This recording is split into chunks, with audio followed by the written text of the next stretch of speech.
get him, get him, get him. And then I just knew that they were fighting someone.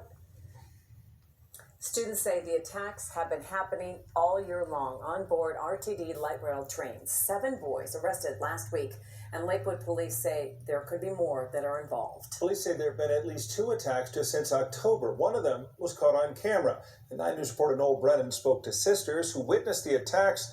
Noel, they say a group of boys has been attacking people seemingly at random. Tom, Lakewood police tell us 7 boys were arrested last week at Longview High School. It's an alternative school in Lakewood. Police say the boys are connected to at least 2 attacks on light rail trains. The most recent was November 4th, and then there was the attack on October 14th that was caught on camera. Just to warn you, it could be disturbing to watch. The boys punch, shove, and kick a man on board the train, and they eventually push him outside onto the platform and continue beating him as he's on the ground. Sisters Rachene and Rosie Roberts say they were on board the train as that attack was happening. The teens typically take light rail home from school, and they say they've seen this and several other attacks. Lakewood police have only confirmed 2 attacks so far. Again, 7 boys are in custody, and police say there could be at least 2 more arrests. The sisters we spoke to say they've shared information with police about those other attacks. There's probably been one or 2 fights at least once a week. They feed off the fighting, and once they see the video, they're like, oh, did you see that part where I kicked him? Or where I hit him in his face and stuff like that. We reached out to RTD for comment on this video, and they referred us to Lakewood police. The 7 boys arrested last Friday are due in court again tomorrow afternoon, guys. We don't know if they're going to be charged as adults, so a lot to follow up with this case. We talked about this before with RTD events, that you have multi-jurisdictional situations with the trains and buses moving from city to city, jurisdiction to jurisdiction. Absolutely, and this fight started on the train, spilled out onto a platform at the Oak Street station. That's the video you saw. And Lakewood police, of course, have jurisdiction in Lakewood, and everyone is referring from RTD, referring us to Lakewood police. You're gonna go to jail. You're not gonna go to jail. No! Let's go! Jeremy! Hey! What? All of this!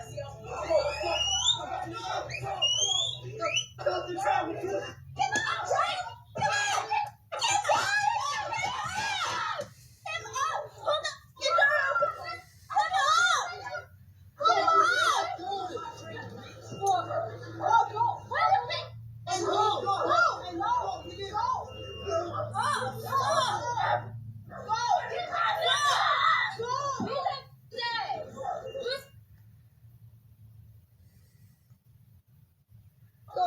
what are you doing? You're trying to beat that kid. Hey, look at me! Shut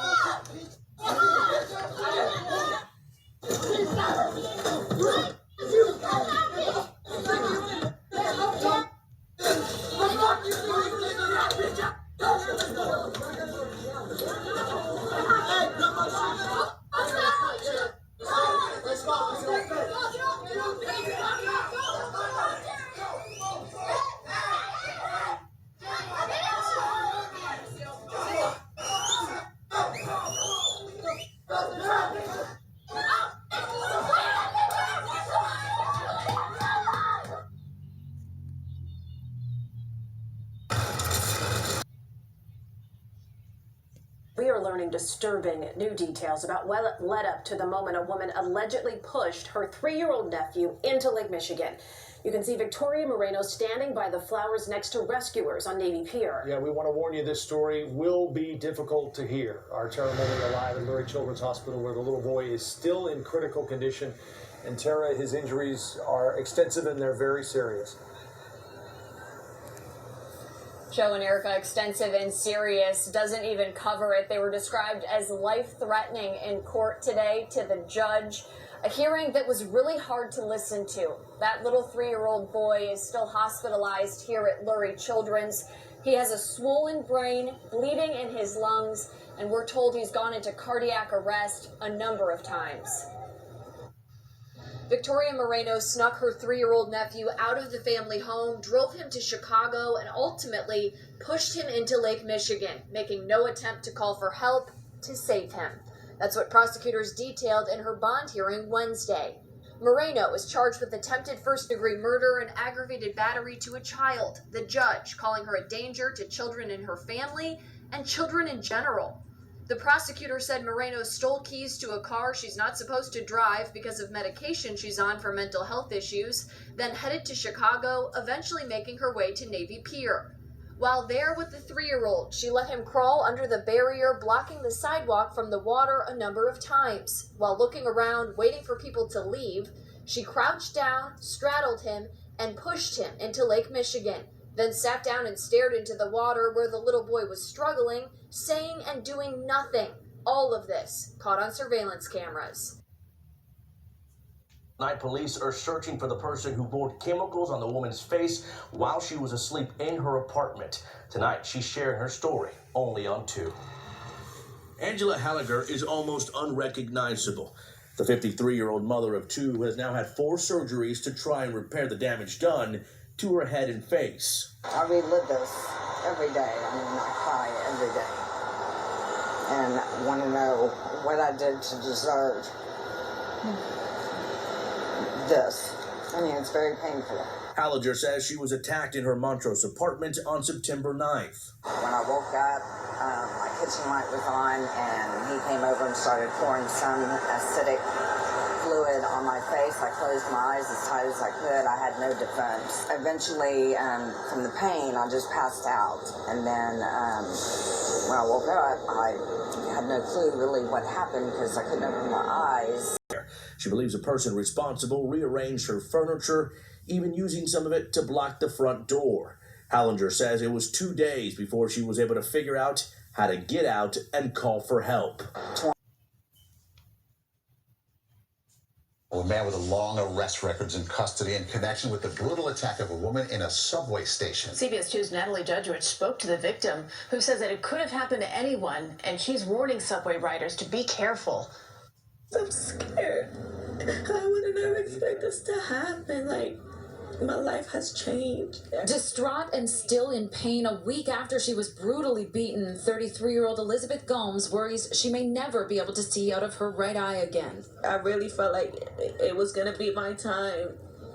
But somewhere or another, I kept fighting to get up, and I made it, and I'm here. Around 5 a.m. last Tuesday, Gomes was at the Howard Beach subway station headed to JFK, where she works as a security guard, when she says a random man started ranting. Stuff like that, like he works for the devil. She tried to ignore him as she walked up the stairs, but he followed. Surveillance shows the man come up behind her, throw her against the token booth, beat her repeatedly, and stomp on her head.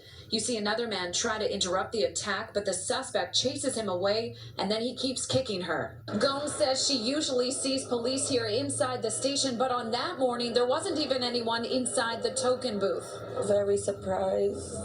They're normally there. There's always some sort of protection at Howard Beach Station. 41-year-old Wahid Foster, who police say is homeless, was arrested a short time after and now faces felony assault charges. Sources say he has a long rap sheet. In 1995, he was convicted of killing his grandmother in Brooklyn when he was 14. He was arrested at least 8 more times once he got out, served 2 more prison sentences, including for a stabbing. He was paroled in 2021 and has 2 other open cases. This guy did so much stuff. I was on the street. Gomes' husband says now he doesn't want to let his wife or their 5 children out of his sight. I'm scared to even leave my house. I don't even want to take the train. You know, I love my job so much, and a part of me, like, it doesn't even want to go back.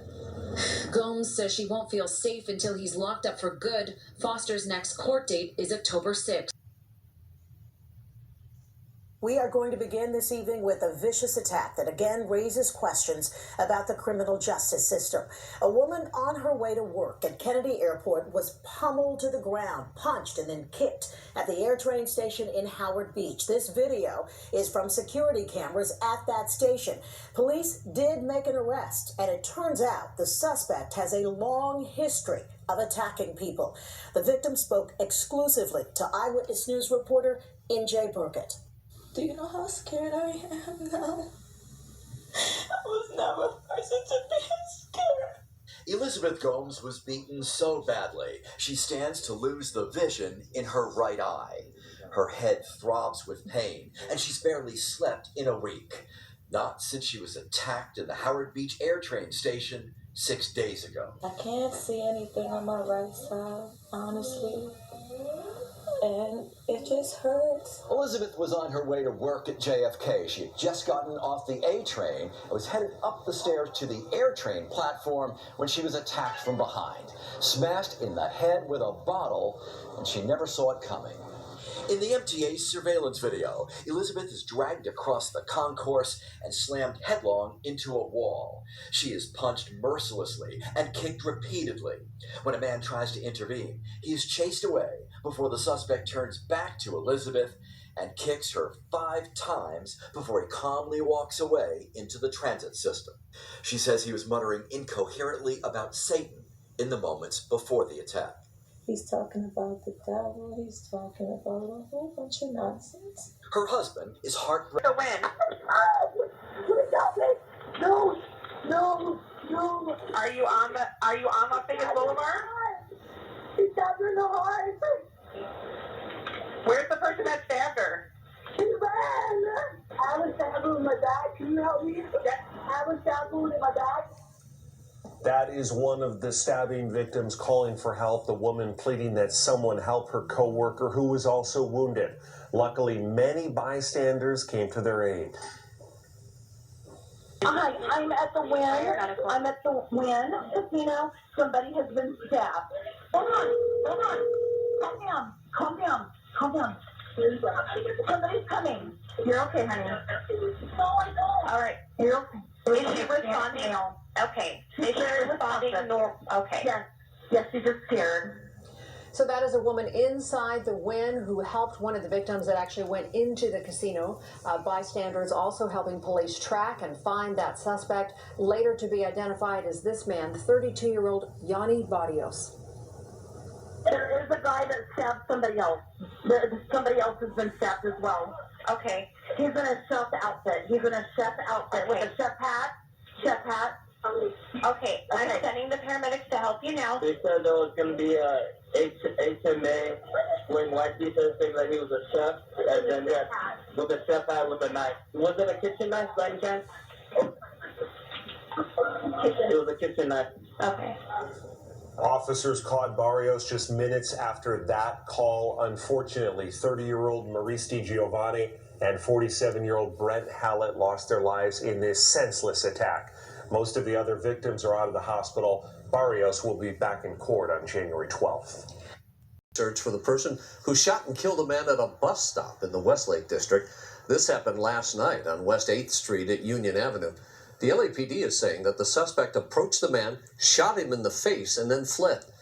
Paramedics rushed the victim to the hospital where he later died. Witnesses are saying the shooter is a woman. Police say they have no motive, though, for the shooting. And also this tonight, family members of a father and daughter who were stabbed to death in Palmdale are speaking out about their last days with their loved ones.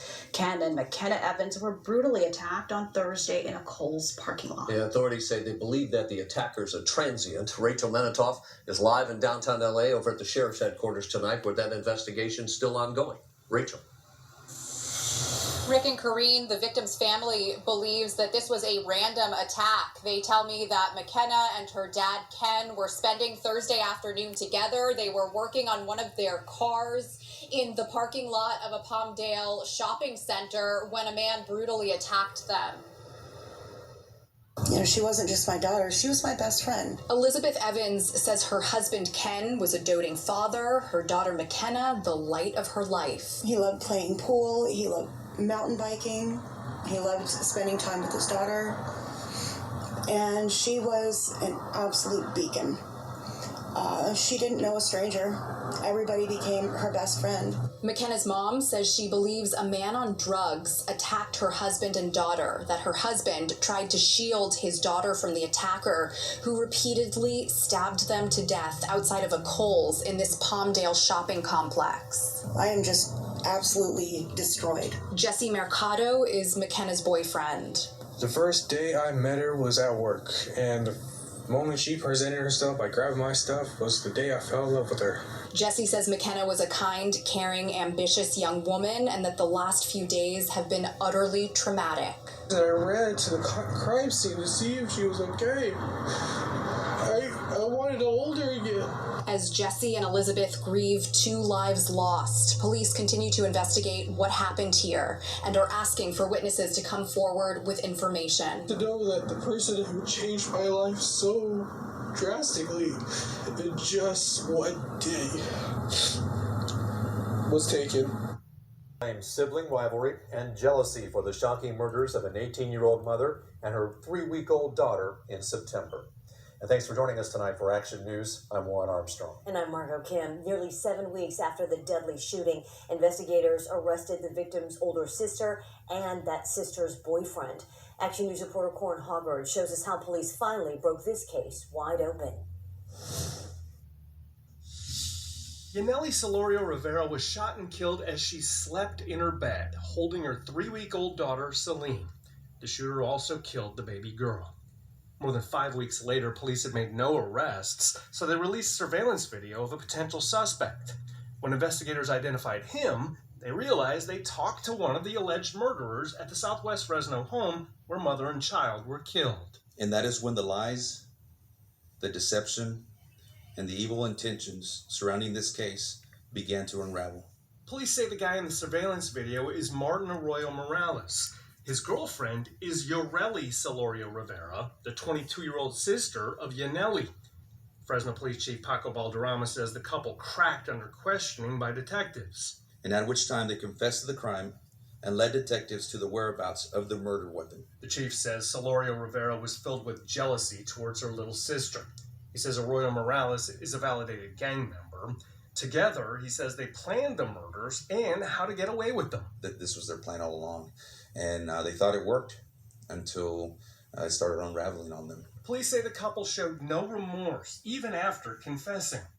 Prosecutors say they'll file a double murder case against both suspects, and the charges will include the special circumstances that they committed multiple murders. The special circumstances murder brings about the penalty of life without the possibility of parole or the potential of the death penalty. Both suspects are in custody with bail set at $2 million. They're expected in court Monday.